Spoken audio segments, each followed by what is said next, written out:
khô ga, quên đi bạ nghĩa lo ai đã vô nên quên đi tất cả tháng ngày qua ta từng vẽ lá, quên đi câu chuyện khô ga, quên đi bạ nghĩa lo ai đã vô nên quên đi tất cả tháng ngày qua ta từng vẽ lá, chỉ cần hôm nay rồi sao anh trở thành người thứ ba, quên đi câu chuyện.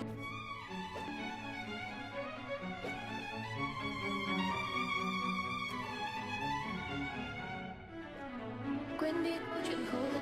quên